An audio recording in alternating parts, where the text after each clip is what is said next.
Allow me to beg your indulgence for one moment. This is the artist formerly known as Damian Sandow, now known as Aaron Stevens, and you're listening to the Talk and Roll Express with Lewis, Thomas, Oliver, and Cameron, covering everything from murder mysteries to union stabs and always getting the job done straight from the enclosed pool area.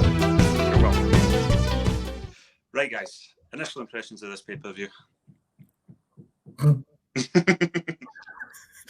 I saw this pay-per-view for the first time on Friday. I've heard about it, obviously. It's legendary. And, oh man, is it bad? It's a bad pay-per-view.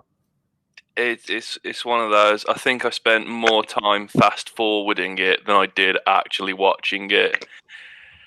It's obviously, we'll get into it in more detail, but I think 2 matches were palatable. I actually do. I do think the main event was actually decent, but everything that preceded it was just absolute fucking garbage. See, that's funny because I think I spent more time rewinding it, trying to make sense of things that I thought I had missed. Yeah, I think it's quite funny you said that you only found 2 matches palatable. Ollie, in the research for this, there was only 2 matches that were arranged for it. Was it? The rest were punched up on the fly, and you can definitely tell that this was very much an improv show. Yeah, I want to say it had a great first match, great last match. It's just a shame it has one of the worst middles in pay-per-view history. Yeah. I will say this though, in its defence, it is not as bad as New Blood Rising 2000. No, nothing's as bad as New Blood Rising 2000. No, it's not. But we also need to kind of put it in perspective as well that this is like a WWE C show where New Blood Rising was like the A show. That was meant to be like one of the Halo pay-per-views. Mm-hmm. I feel like we should give a bit of context. This pay-per-view was apparently the thing that drove out near enough all of the originals. There's drama with this. Apparently the day after this, Paul Heyman and Vince had a blow-up so spectacular that Paul apparently quit on the spot. Another thing with this was apparently, now this is all rumour and innuendo, so this could very well be bullshit, but apparently Van Damme was told at some point in the day or the day before that he was going to win it. And then he did, he had what always happens to the guys. He had the rug pulled out from under him at the 11th hour. This was apparently the thing that caused him to put in his release so that he could go to TNA, even though he hung about till about Mania 23. Was Mania 23 after this? This was December, obviously. Mania was April. Yeah, Mania was yeah, sorry. It's one of those, when it gets to like a certain point, I'm like, yeah, Mania 23 was in 2000. But yeah, because Mania 23 had the ECW originals against the New Blood. And I think that was the last showing. Yeah, that was the last time we saw him. Mm-hmm. Yeah, so shall we waste no time getting into Eminem versus the Hardys?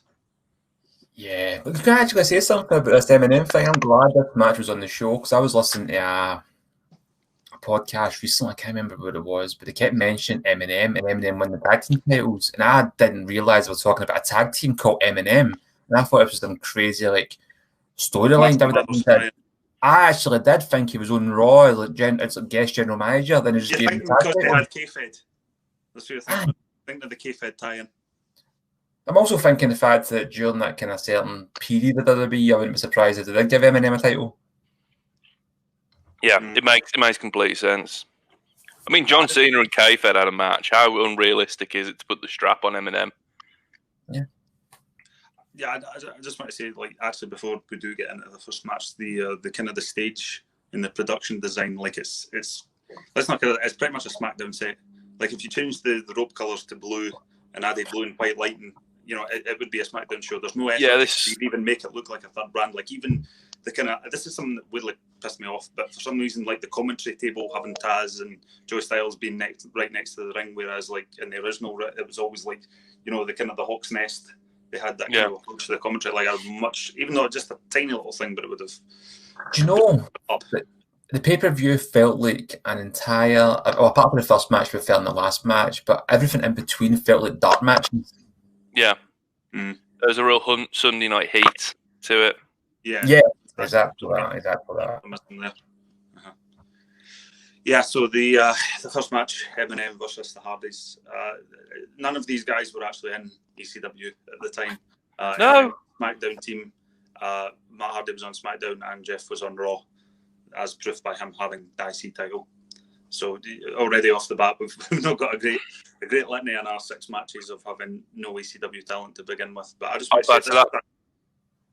Go on.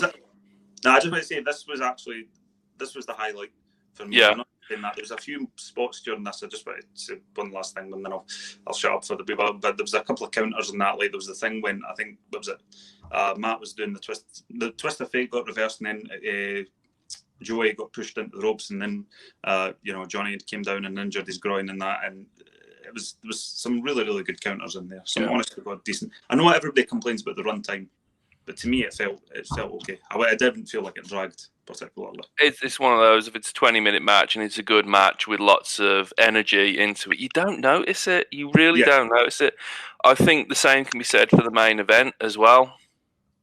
Because once I'd skipped through all the fucking intros, it was like, oh man, this is gonna drag. But no, it's nice and quick. But yeah, it says a lot that your opening match is basically getting 2 of your Halo tag teams from the A and B shows to like try and sell it. And even then, this was an absolute fucking bomb of a pay-per-view.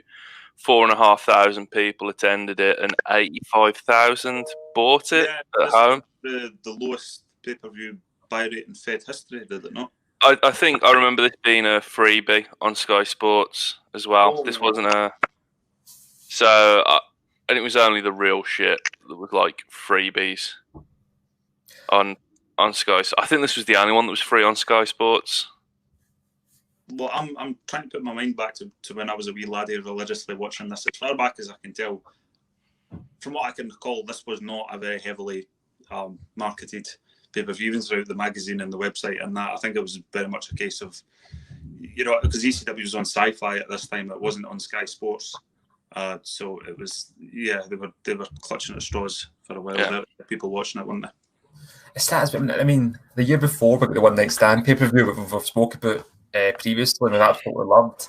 And then you get the 2006 One Night Stand, which is more of a WWE ECW event, but it's still a pretty decent card overall with some good matches. And then this is the best they can do. It just seems so hobbled together. I mean, and you try to kind of give people the benefit of the doubt and say nobody goes out to put on a bad show, but you can put on a lazy show. Yeah, if you can put the time and effort into it, and that's what this kind of, like you mentioned, kind of like a SmackDown set matches getting just put on the fly at the last minute. I wouldn't say lazy, because lazy implies that there's a certain degree of confidence. To me, this is total panic, stressful booking. Like this is definitely running for the finish. Like I mean, the entire 2/3 of the show improv. But it's one of those as well. Again, I used to watch WWE religiously back then. Like my week would be Raw on a Tuesday because I'm not staying up for Monday Night Raw. I had school the day after. Then it'd be like Raw on a Tuesday, ECW on a Thursday, and SmackDown on a Saturday or something. Yeah, but I don't remember any juncture in time where Balls Mahoney and Matt Striker were even at odds with each other. There wasn't a great degree of overlap. We'll get into this later on with Paul Heyman's promo right before the main event. But yeah, this is desperately like it's not ECW. It's WWE presents ECW. It's Jazz Hands ECW, isn't it? It's like a tribute show, but a bad one. Yeah, really bad. I won't really disgrace Eminem versus the Hardys by discussing it at length or tying it to this any forward. But I just want to say with Melina's screaming throughout I think it was done desperately to get boos, but had she been ugly, it would have worked. Like obviously Melina looking like Melina, it just gets cheered anyway. It's like anything for you, Melina. For a lot of wrestling fans, this is the first time they've seen a woman in real life. There's a lot of simps in that audience. My goodness. There's a lot of desperate simps. Well, no, I say that because they actually cheer she's a crack whore, and that just immediately dies after 2 minutes anyway. That's just nasty. I mean, can anybody? Oh, first off, it's in Georgia, so. Oh. But. Oh. Why is it in Georgia? Why is it in the home of WCW? to bring this forwards, I would demand a recount on this pay-per-view in Georgia. What a recount of the buy rate. Yeah. It's a rigged buy rate. It seems like a pay-per-view that was promoted exclusively in Georgia. Like if you were within the States, then you found out about it. No, but think about it, right? Think about where ECW's home is. Think about where the biggest fan base was and where fans really, like, the most passionate crowds of ECW are. It's not fucking Georgia. It's New York. It's New York, it's Philly, it's that neck of the woods. If you have a WCW event in Georgia, you're going to get a much better reaction. But an ECW event in Georgia, you're fighting against the crowd right away. It's not even that as well. Like Vince is a staunch New Yorker. He's the most New York man ever to come out of North Carolina. Like I don't understand why this wasn't in the Big Apple. I mean, it would have been right in Vince's backyard as well. To me, all ECW pay-per-views should have been held in the Hammerstein Ballroom. It has to have been like the one place that it got shelled to death. But it's one of those. It probably would have made everything better. Because we're talking about it being a tribute show and just a lazy tribute show. At least if you're doing hardcore wrestling in where ECW used to be shot, you're at least halfway there. Like even if you phone it in and you have like fucking Balls Mahoney throwing Tommy Dreamer through a burning table, you're at least halfway there. Yeah, well, I would say though. I mean, to be fair, this crowd are actually quite up for it, but it's almost like a crowd that feels like they've been starved of seeing wrestling.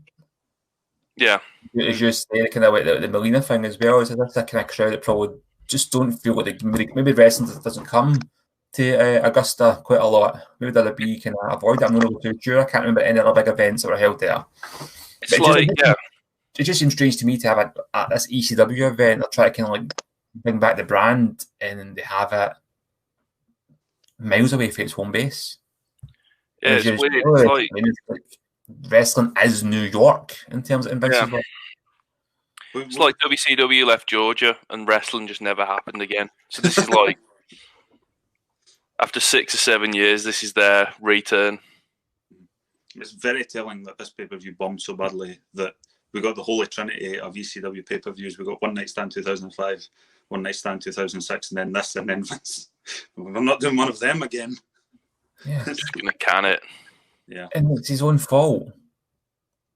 That's the thing. I mean, this shouldn't even be 2020 hindsight. I mean, you look at One Night Stand and how well it's done, and then Vince starts to get his claws into it.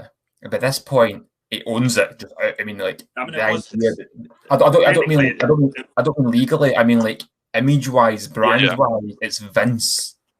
Oh, absolutely, yeah. Well, in 2007, he just became a fucking conduit for himself.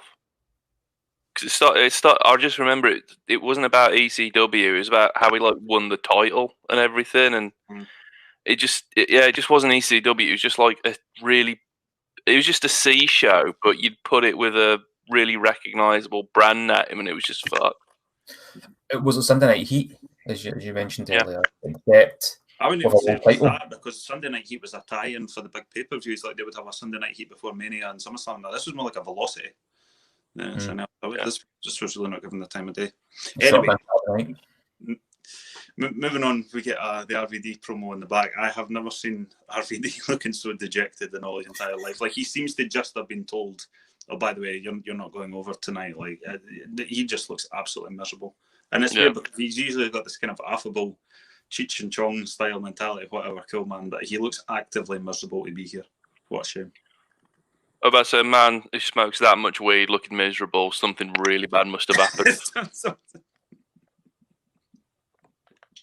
Yeah, I don't even have anything to add to that. I just want to move on to Matt Striker versus Balls Mahoney. I do not. I only have one sentence to say about it, and that's that at the start of the match, Matt comes out and he cuts the big promo on that, saying, you know, there'll be no hair pulling, there'll be no eye gouging, and that there'll be no coming off the top rope. And then right as the match is about to end, Balls Mahoney's coming off the top rope, and Matt goes no, and then he pushes him so that it goes down his groin. And all I could think was, wait a minute, if Balls came off the top rope, he would have been disqualified, and Matt Striker would have won. I thought Matt Striker done really well here at being a heel because it's importing these kind of crazy ass daft rules. But it didn't really pay off very well in terms of the match because it's not as if Balls Mahoney's known for this, like his high flying style. No. Yeah, It's catch can. All I had to do was say there'll be no chair shots in this match. Yeah, but apparently that was one of Vince's big guidelines for doing this was what Lashley had to go over in the main event, and it couldn't be too violent. it's ECW. It's an extreme elimination chamber. Because as well, when I read the card, it was like Balls Mahoney against Matt Striker in a Strikers Rules match. And I was like, does that mean there's going to be canes? That sounds good. Yeah. That sounds pretty good. No, it was just. The good thing We talked was, about how much Matt Striker reminded us of Dean Douglas and was it Stevie Richards from Rights to Censor? aye, I've already seen this gimmick twice. Enough teachers. I don't want to see any more. I didn't enjoy this gimmick the first 2 times. Now, what I will say is that Matt Striker does seem like a really good bloke. Oh, aye. But so in that sense, I do rate him because he makes me think he's an absolute cunt. Well, I just want to say about classing it in Matt Striker, like he has a WWE physique. Like in the sense that, you know, with the Hardy Boys versus Eminem could easily be the outsiders in that because they look like it's quite funny in the Rise and Fall of ECW, the documentary that they did. Paul's entire sort of reasoning for creating ECW was that wrestling had become like Motley Crue. Like it was all hair bands and it was all, you know, muscles and it was all the big linemen and that, and along came Nirvana, and Nirvana was the grungy indie band and that, and obviously toppled all the hair bands and that. And I thought it was quite funny. Like, what are Eminem if not like an 80s Motley Crue hair and muscles band? Yeah. You know? I think that's a very ironic comment because ECW was set up because wrestling become too Motley Crue. Obviously, Motley Crue were like, the Beach Bums in the 80s. And when ECW came back, much like Vince Neil in the 2000s, was bloated and past it. There's a very big Venn diagram of Talking Roll Express and Motley Crue fans that we've completely wiped off the radar. It's fine. I speak as a Motley Crue fan. Oh, thank God. So it's one of those you can't cancel me. It's just honest. I'll say one thing though. Balls Mahoney's music here is a fairly faithful reworking of AC/DC. Yeah, but A couple of times I actually had to kind of listen closely and say, are they just they're not using it? But hey, it's close. It's a fair whack at it. Oh, can we talk about after this Sabu gets injured and that, and we talk about, hold on, wait a minute. For years and years and years, Sabu was touted as like, you know, he's the cockroach in the atom bomb, and that you have to try pretty for it hard to take him out. And I did obviously read up on this, and the reasoning was apparently he was fucked the day of this, and Paul apparently said to Vince, like, just do not send him out there. Do not send him out there for his own well-being. Which was the case of Paul trying to keep his friend, you know, healthy. So okay, I didn't know that actually. I just thought it was like, let's take Sabu out because let's put in a WWE guy. But I mean, I know I was kind of critical of the crowd saying why have an ECW event in Georgia, but this crowd were not into this as a storyline at all. They started chanting bullshit. And fair enough, because you've got an Extreme Elimination match. Sabu is built to wrestling that you think, this is going to be insane. He's going to do some crazy moves after Cage and all sorts. He's going to, this is going to be nuts. Oh, he's not wrestling anymore. And I'm already in the building. But it's one of those as well. When you see Sabu incapacitated and has to be removed from the event, you think, God, you're the lucky one. They should have had bullshit. They couldn't get out. Into lock the doors. The little title card, Sabu was killed on his way back to his home planet. I say one thing though. I always love it when wrestlers pretend to be unconscious. I don't know why. It's just amusing. They should have had like a big comical thing where, you know, everyone just attacks Sabu backstage. They're just like the frying pan, shotgun, T-Rex. You know, the stick of dynamite stuffed into his tights. Like they could, at least have a bit of fun with it, man. You know. You even just have Rikishi and knock him down. Surely with Sabu's pedigree, you could have stabbed him. Yeah. Although the problem is, Sabu the probably just wanted to be stabbed.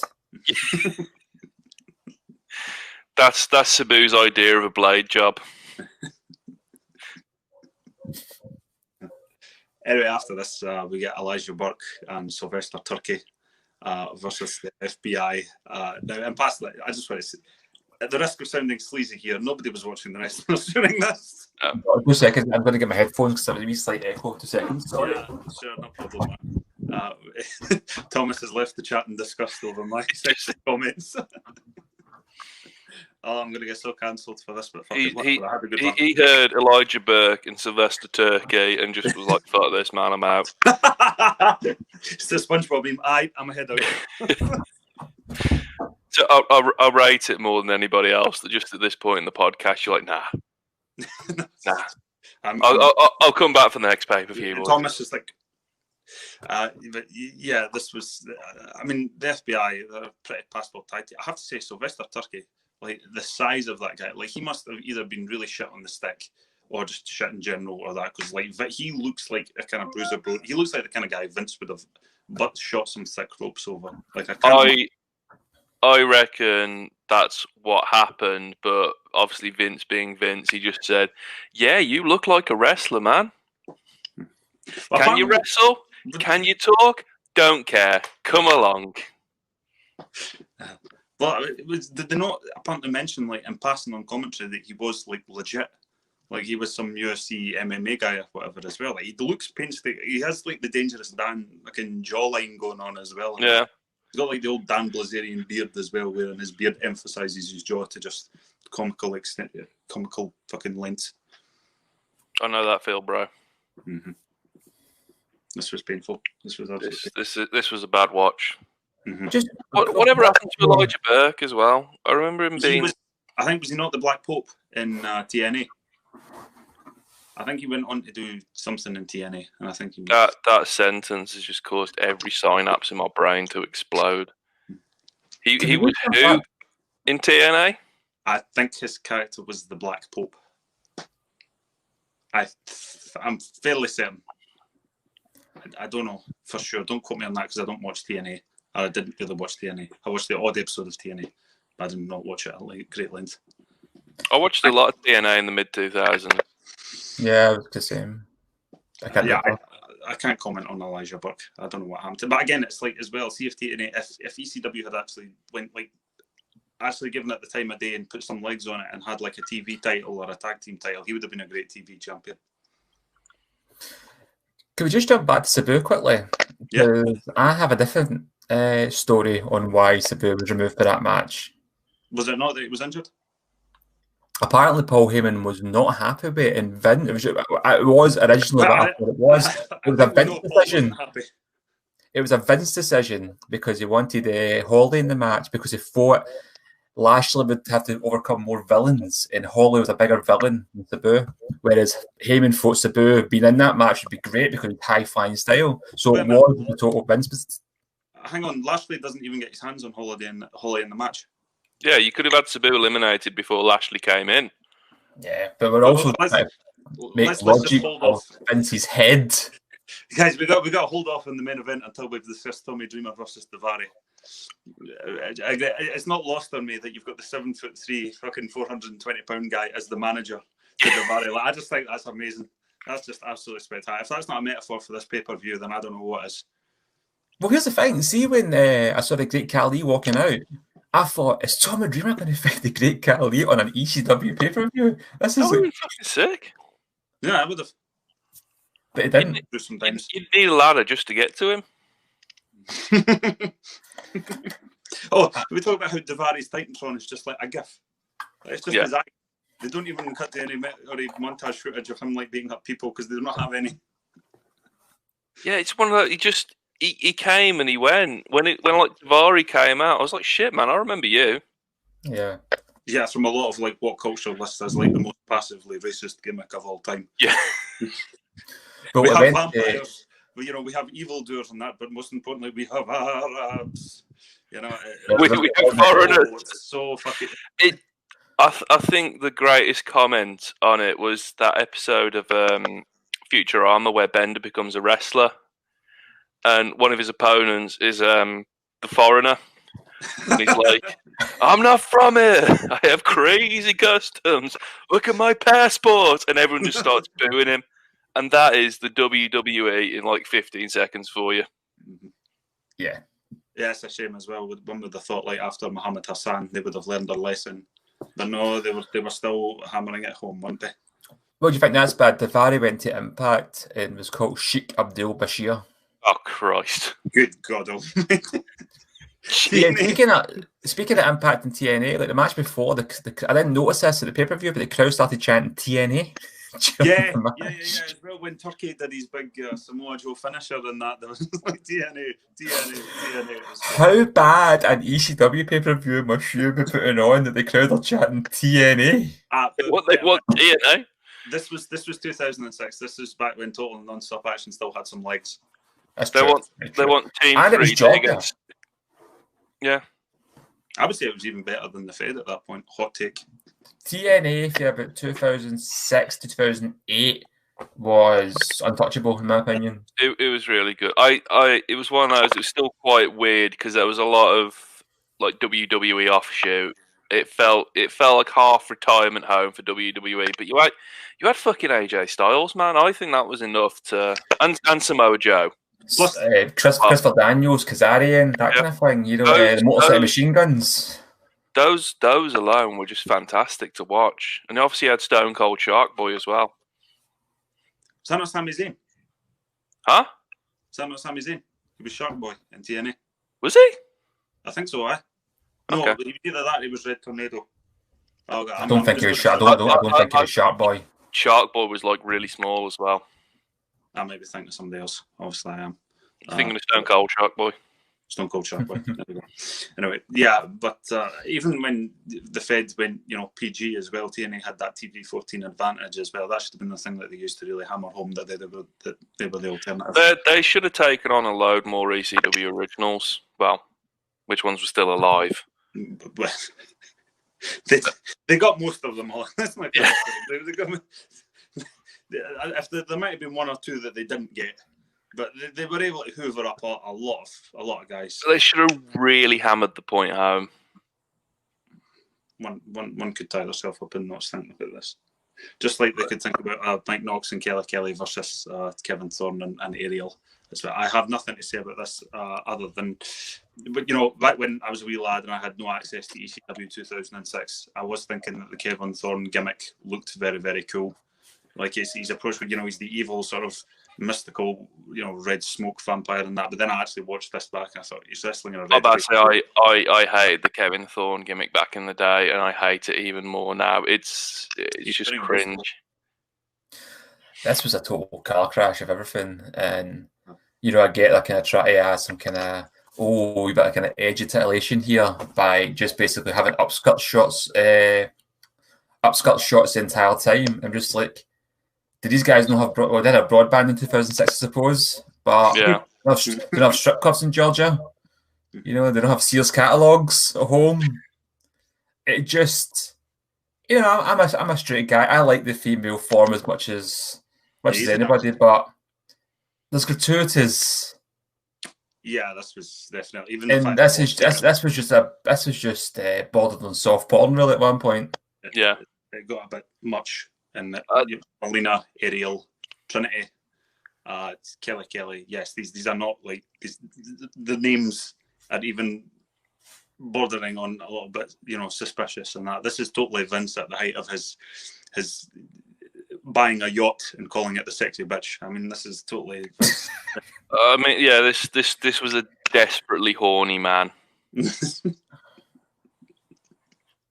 Yeah, I can't even think of anything to say about this other than, do you know that Kevin Thorne was originally supposed to be intended as part of a tag team with Gangrel? And the research for this, but apparently Gangrel did not cut enough weight to make the cut, and so they just rejected and put Kevin Thorne on his own. Damn. See, I didn't watch wrestling at this time. I'd fell away from it, and looking at this Kevin Thorne gimmick, I was just like, this probably would have worked well in a smaller promotion. Like TNA? Maybe not that we're big. talking... Like I'm thinking like a Real Indie show. Ah, right, okay. Type thing. like for kids. Idea as well, you know, not in the Fed. You've already got guys, the Undertaker kicking about. Yeah, I was going to say I didn't know how long we would go without mentioning him. It's pretty obvious who Kevin Thorne was intended as the replacement for later on down the road. The fact he's even got a giant fucking T on the side of his tights is a bit of a dead giveaway. The fact he's even got like the ministry goatee, it's all very, very. It's on the wall. It's like he's cosplaying as Undertaker. Yeah, for everything you can say about the Fed, they do not do subtlety at all. No, and I think that's very clear in the fact that either the cameraman went off script and just really fancied Ariel, or Vince is backstage shouting, "Zoom in, zoom in, zoom." I mean, there's a reason JR and the King are nowhere near this pay-per-view, and it's not because of an ECW guys, it's because one would have a heart attack, or be in jail, or both. Yeah, it would have been absolute carnage. Taz seemed very into Melina at the start of the show, so we didn't get completely out of the woods. But imagine Jerry Lawler in that situation. Oh, God, no, the mind boggles. I think he'd have just... Do you ever watch Heroes? Heard about it, never watched it. No. Is that Zachary Quinto? I can't really use this example then because of, well, people at home, two listeners might have seen it, but he's got kind of nuclear powers.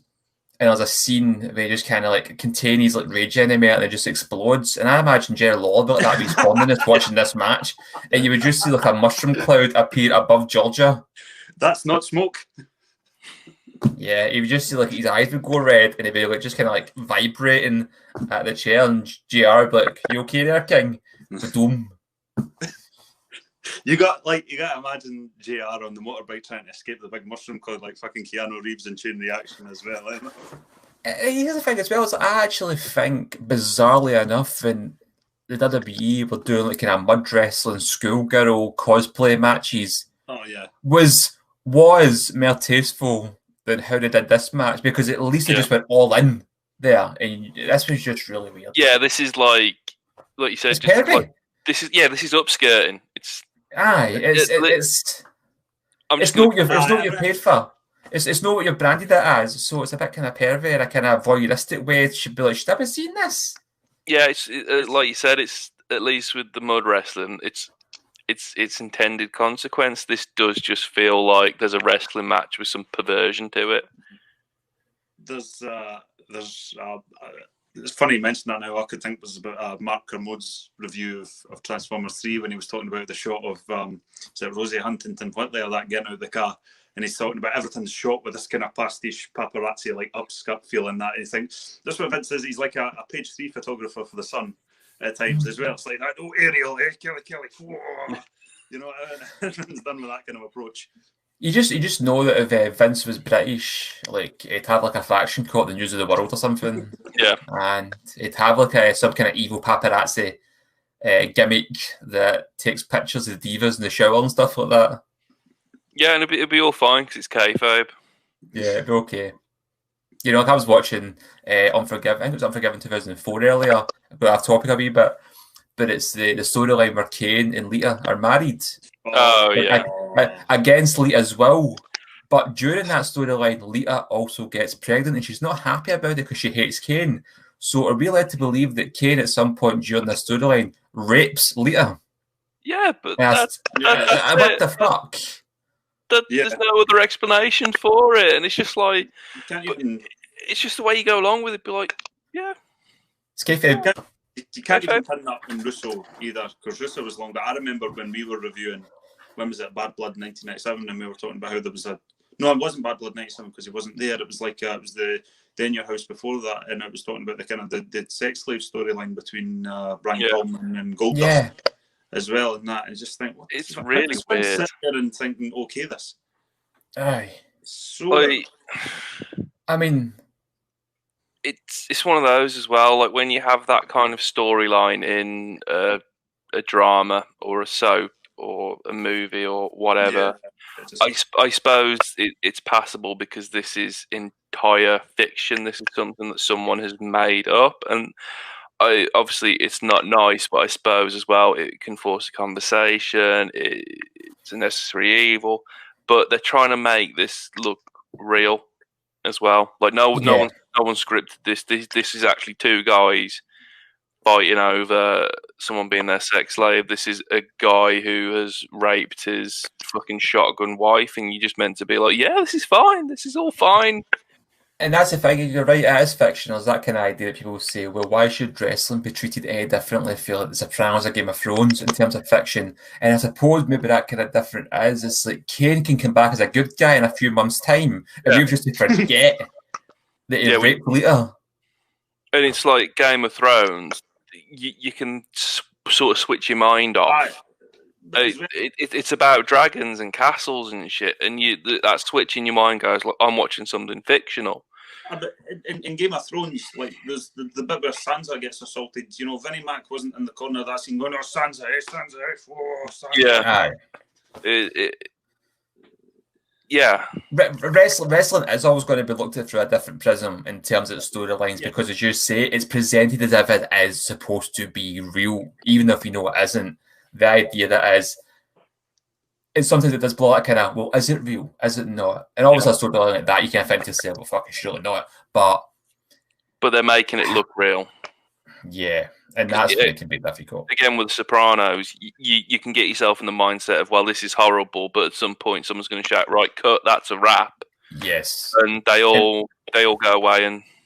And let's be honest, there has been no discussion regarding abusive relationships that's ever came about because of the Kane and Lita storyline. Nobody's been sitting saying, actually, that's really an interesting discussion, but that's never happened. No, it's never to do that. You can do it with, like, especially stuff like Coronation Street in EastEnders. I don't watch it, but every other week you see a news article that praises it for the way it tackles abortion or an abusive relationship or someone with, Down syndrome. On wrestling, it always feels like a sideshow. We'd like Eugene as well. It never provoked a discussion about mental disability. It was just like, this guy's got a mental disability and we're going to mock him for it. You're right. It's a sideshow aspect of it. It's the old carny freak show, for lack of a better term. And whether that's how they portray a wrestler or portray a certain storyline, it is to be for an entertaining point of view. It's not to challenge anything like some storylines can do. Wrestling's fucking weird, man. It really is. This with a bit of a postmodern lens, but if you actually, you could write War and Peace about the articles, the storylines in 2004. The fact was, Triple H is our big. He's the heel of the company. How do we get more heat on him? Oh, we have to have him beat the special needs guy up with a hammer. Yeah, it's just like, what the fuck, man? Like. And again, there's at no point ends made to challenge it. Like with the Kane and Lita storyline, I don't know if it's just overly sugary, but you could have had the face challenging it and trying to explain why this is a bad thing. Did they not bring in Snitsky and Kane actually did become the face? Yeah, because didn't Snitsky cause Lita to miscarriage? Oh God, this is really territory. It gets worse. It just gets worse and worse. And then Snitsky pretends to punt a baby into the crowd, and it's supposed to be a comical segment. Fuck, man. They tried to do that with Terry Runnels in, I want to say, 96 as well. So this isn't even their first go at that. I mean, no. If it wants a storyline, it's going to happen. And we also mentioned as well that they went and did it in New Blood Rising, where they kind of hinted that Stacey Keibler. Stacey Keibler was having a kind of an abortion, and David Flair ran out to kind of, and they've done it very unsubtly, but without mentioning it blatantly it was happening. The Major Guns kind of breaks character to make sure she's okay, because as a woman, she's going to be like more interested in Stacey Keibler being okay, as opposed to the storyline. It's just like, man, this is the working guys. Just cut. Abort, let's go. You can tell it's men that's, again, without trying to sound like some kind of 2020 kind of like social justice warrior, for lack of a better term. Don't mean to be disrespectful. But you can tell it's men writing these storylines, for fuck's sake. Absolutely. I don't think there's even a single woman consultant in any writer's room that's ever existed within the history of that business. Yeah, because no one's turned around to me like ang about. But even with like, no one's like socially minded. No, like even just from a sense, like just from a sense, turn around and be like, really? Yeah, really? This is what you want to go with? it's like the admins for Wikipedia were like getting in the writer's room and said, all right, guys, let's write the most out of taste stuff that we can some of the time. Like, it is genuinely, it leaves you cold when you really get into it. It does. I just want to say in passing, like, if we're getting back onto Dismember, this wasn't actually Kevin Thorne's like first gimmick to replace Taker. Like, he had the Mordecai gimmick on SmackDown. Was that the same guy? Yes, albino. Right.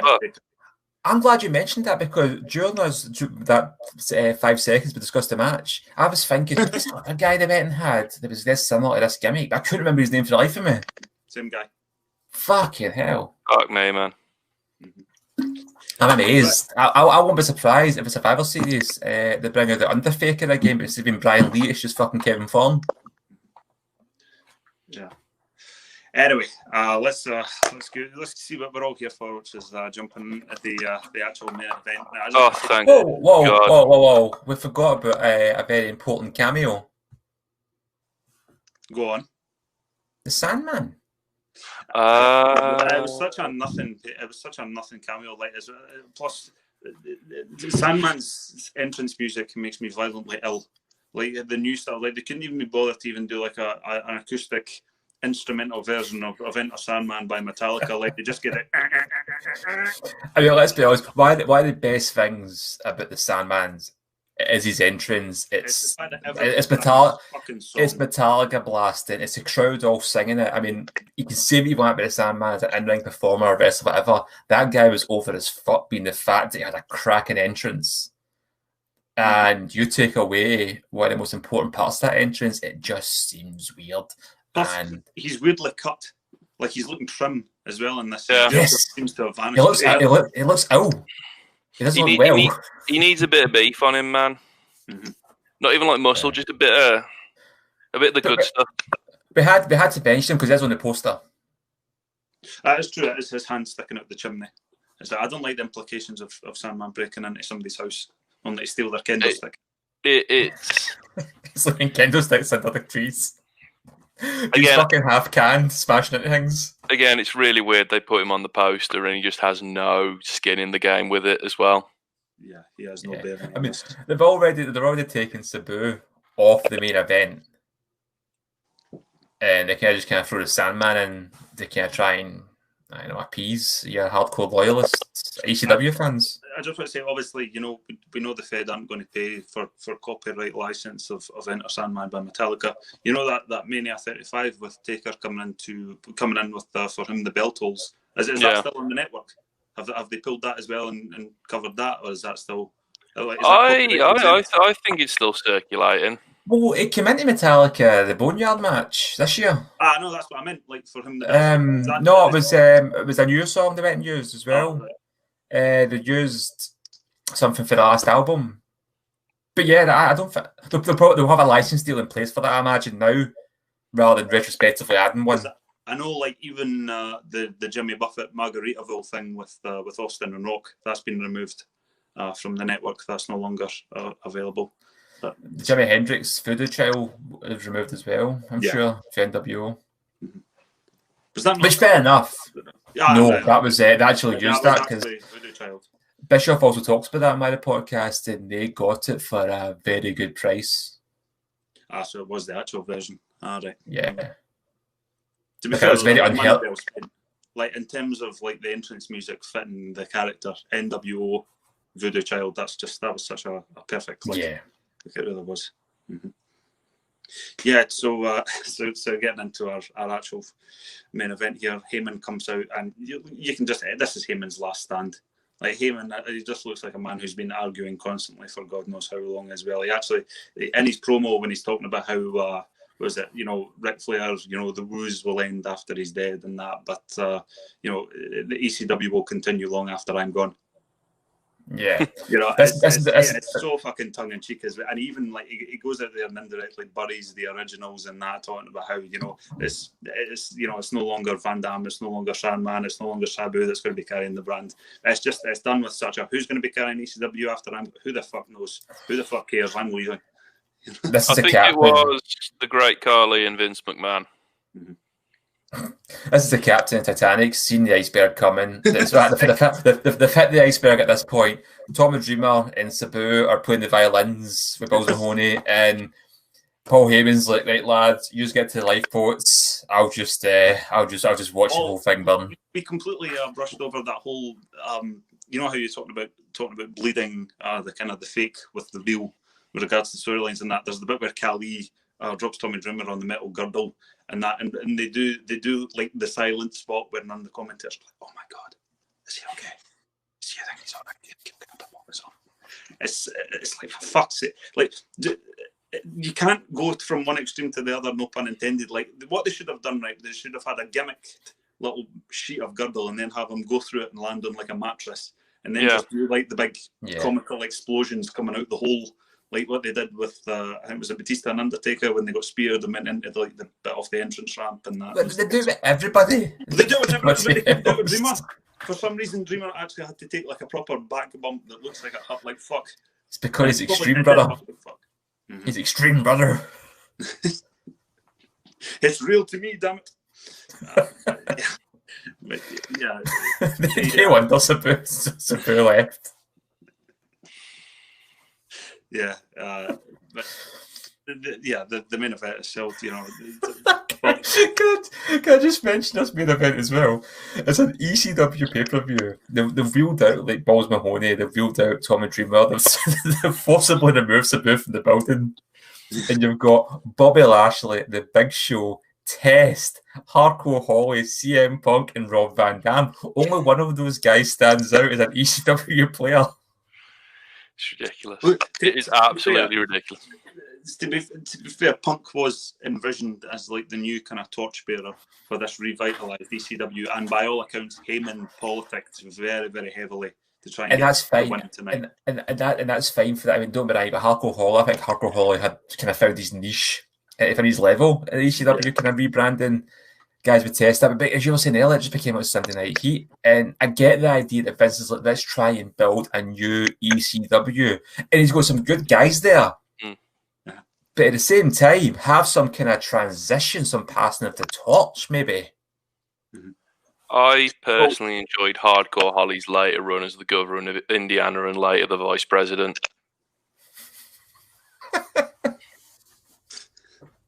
Well, as I said, about Yeah. Paul Heyman's promo before he sort of shuffles off to the side there. It reminded me of that episode of The Simpsons, you know, the one where Homer runs for sanitation commissioner. Steve Martin plays a guest star and he comes back and he says, "It's so gratifying to leave you wallowing in the mess you made. Just screwed. Thanks, bye." Yeah, that's what it boiled down to as well. And there's a bit later on where Joey Styles is on commentary, and I think it's like RVD and Holly are tussling up, and Joey Styles goes, "Wait a minute. If Hardcore Holly didn't know he was going to be in the match, why was he already in his tights?" And you could just imagine, like nowadays, if that was Vince in the headset, it'd be like, "You are fully licensed and bonded by the state, aren't you, Mr. Plug?" Shut up, boy. But you talk about that these days. They were doing that whole kind of in-head talk stuff in the late 90s, at least. Sorry, I think, to be fair, I don't know how much longer Joey Styles was there as well, so Vince probably did know about that. Joey Styles kept trying his best to get sacked for that company, and then they kept bringing him back, probably against his will, and then they sacked him over something stupid like... Did they not punch JBL? Yeah, and they still brought him back. But then he was doing a kind of live Q&A on Facebook, and he mentioned something about the Roman Reigns storyline, and they sacked him. Here's the thing, I mean, I am not a booker. I am a fan. I'm a pure armchair quarterback, as the Americans would say. But surely even like actual wrestling bookers and people that know the fuck they're talking about must admit this match is booked very strangely. That they eliminate all the fan favourites really quickly. Well, yeah, that's what I said. The crowd is at its most volcanic when it's RVD and Punk just going at it, the two of them, and you could tell, like, absolutely that RVD was probably told that he was going to be the guy that would initially lead it, and then sooner or later he would hand the keys off to Punk as well. Yeah. That obviously Vince being the superpower that he is, obviously it had to be Lashley. Lashley was envisioned as a torch, and it sort of reminded me of like the old Bret Hart Tom McGee thing. It's like the future of the company is in the ring; it just happens to be at the opposite side. Like Punk Yes. was absolutely the right man to carry. He should have been the third guy. He should have been the face of ECW. In fact, not even like 6-7 months later, he did become the face of ECW. I think he did become eventually. Aye, that's the thing. But you're right here. The idea that I've seen this passionate torch thing. If Punk beats Van Damme here, that is Van Damme saying, "ECW is yours now. Take care of it." Instead, you get the Big Show passing to Bobby Lashley. I love there's the crowd reaction. Punk's the first man to be eliminated. Punk's the first man to go, and you can hear the crowd go, "Yeah, oh fuck no." Yeah. Because by a lot of averages, Van Damme ain't going to win this. What the fuck happened when Paulie got eliminated? Yeah, I completely blanked. Right. Is it Nick Clark, the referee? It was a guy for Starrcade. Nick Patterson, I can't remember the guy's name anyway. Oh, right, Nick Patrick, yeah. Nick Patrick, yeah. So he does a 2 count. Test kind of like jumps up like that. Holly doesn't kick out. The crowd goes silent. The commentary goes silent, and Holly's asked to leave. And the referee, Nick Patrick, goes 3 count. I'm like, right. Everybody fucked up there. It looks to me like Holly's supposed to have kicked out, and he hasn't because he's fucking had enough. Yeah. But Patrick doesn't count 3. Like they always say, a good referee should always just count 3 regardless. And then if the wrestler's not kicked out, that's tough. You just need to make it as real as possible. But it doesn't count 3 because it's expecting him to kick out. It doesn't. Then eliminates him anyway. And the crowd are confused. The commentators are confused. And I rewound it a couple of times going, have I missed something here? It's a really fucking bad botch. To be talk about the madness of the Sandman not being in this match, like, hold on, you've got the character who's prided himself when he's straight edge, no drinks, no drugs, and that, and you've got the character who's a raving alcoholic. Like, the story just writes itself. Yeah, there's so many like easy slam dunks with this pay-per-view, and they miss them all. It's the easiest round of free throws ever assembled. Also, the match, let's be honest, the weapons they give them are fucking ridiculous. A crowbar, a barbed wire bat that don't really get used, a table which is only there to help him escape the fucking cage. I don't understand, like, the most gimmicked weapon, which is the baseball bat wrapped in barbed wire. Who is that you give that to? You don't give it to the smallest guy, you don't give it to the high flyer, you give it to the fucking megalodon who's sat in the other to make Lashley. Does he need that? No, because to make Lashley no weapon to still tell us how dangerous he was. Disagree, because you're not thinking from Vince's point of view. You give the biggest, evilest, most dastardly guy the evilest weapon, so when Lashley beats him, he's even more Superman. I know Vince has a soft spot for Paul, like especially at this point, because Paul, Big Show is just he's not the Big Show, he's the biggest show. This is still when he's in that Vengeance 2006 build. Like, I know he would be sent to the farm after a little while after this to shed some weight. He's red-eyed Big Show. He's not here for Big Show. He did retire not long after this, briefly, albeit, but he did have enough. It's interesting that this pay-per-view seems to have a lot of people want to retire and leave after it. It's funny that this is held up as like one of the worst of all time. Like, this is especially in recent memory, that this is going to go down in infamy as one of the worst ones. Yeah. To be fair, the only way it could have been worse was if it ended with the heel winning. Having Lashley go over was the smartest thing it wasn't the smartest thing. The smartest thing would have been to have Punk go over, but the second smartest thing would have been Van Damme going over, but the third smartest thing that they did, which was have Lashley. And this is I don't mean it's a dig towards Bobby Lashley, but do you think the crowd were more cheering for the fact that the Big Show got beat than Lashley winning? I think in 2020 it was about Trump losing, not Biden winning. Yeah, if you want a real-time analogy for it. Mm-hmm. Plus, we all know Vince took one look at Lashley's shoulders and was like, give that match, well, not a world title, but the closest thing we have to a world title is, I think Vince, that we understand completely why Lashley was made the torchbearer for 2007. The man has a real thing for traps. Yeah, he loves the traps. But it's weird though. This is actually like the height of. I think this is as big as Lashley would go within the, because they fumbled the bag with him initially, because I think he was originally supposed to do a program with Cena, the Great American Bash, and I think he ended up losing that, and I think he left not long after. But Lashley should have been a world champion as well. In fact, they're fumbling the bag with him now even twice in his second run as well, giving him the affair with the Russian guy. Rusev and Lana. Mm-hmm. Although, do you know the funny thing is, I actually went to the live event last year, and they had Rusev and Lashley wrestling on that circuit to get them kind of like warmed up for the pay-per-view type thing, and their match was cracking. They're a cracking match. The two of them just really went for it.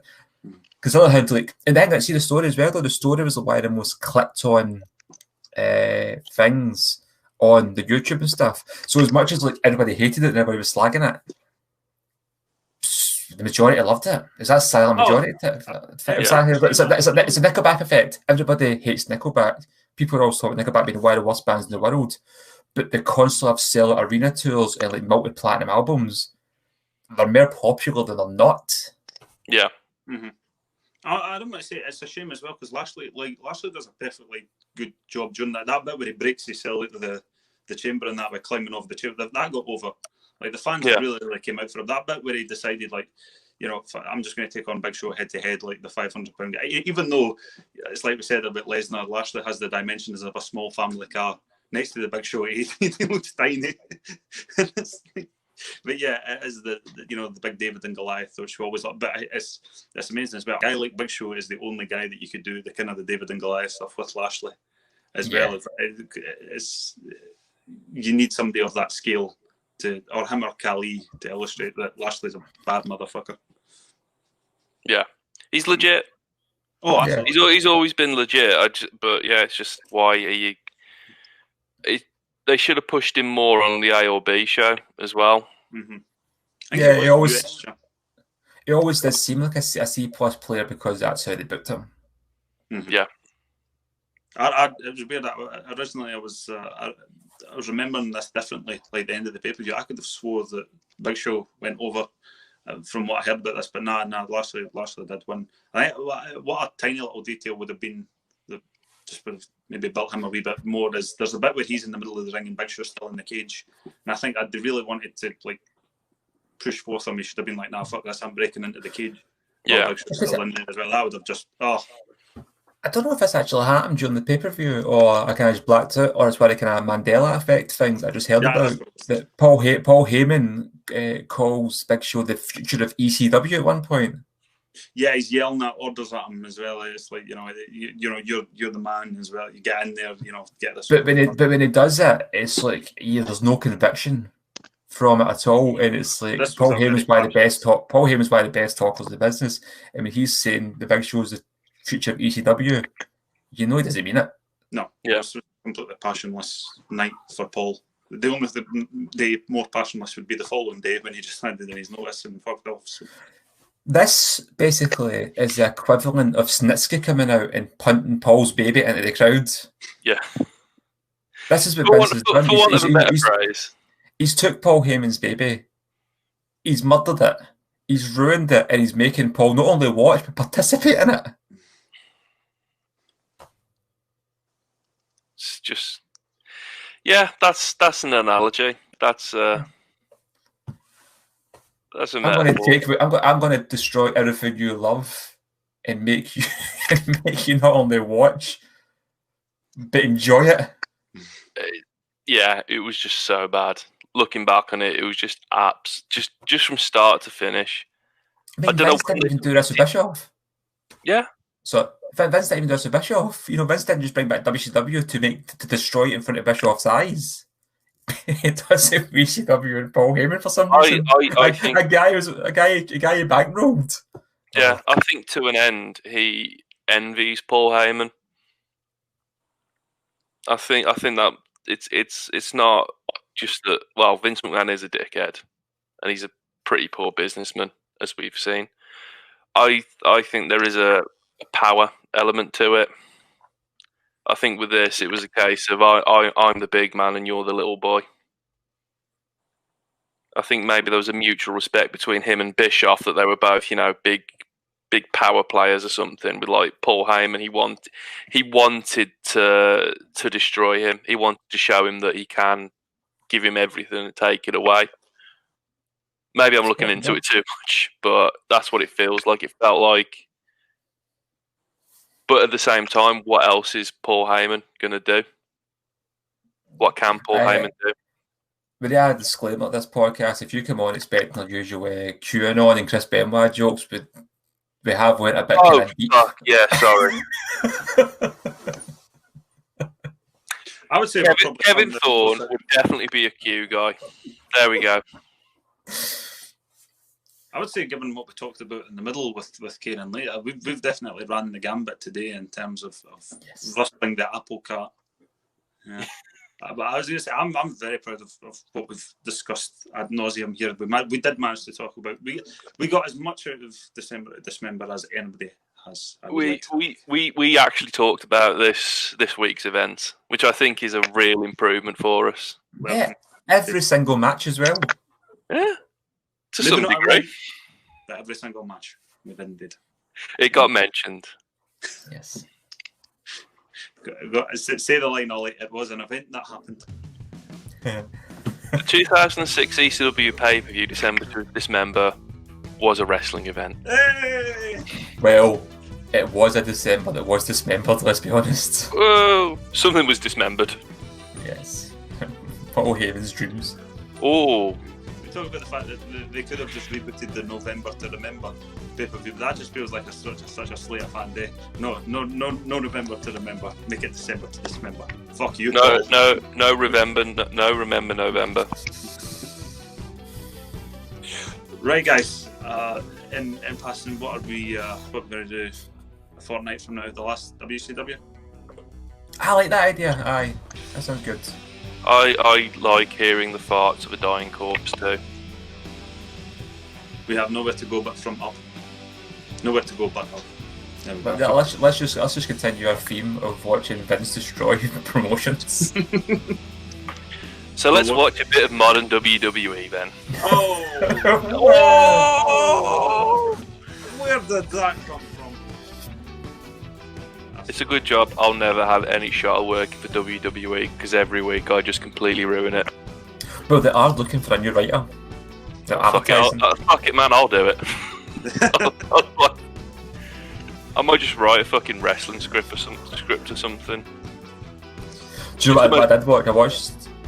I watched the NXT Halloween Havoc, and it was a very fun show. I like NXT.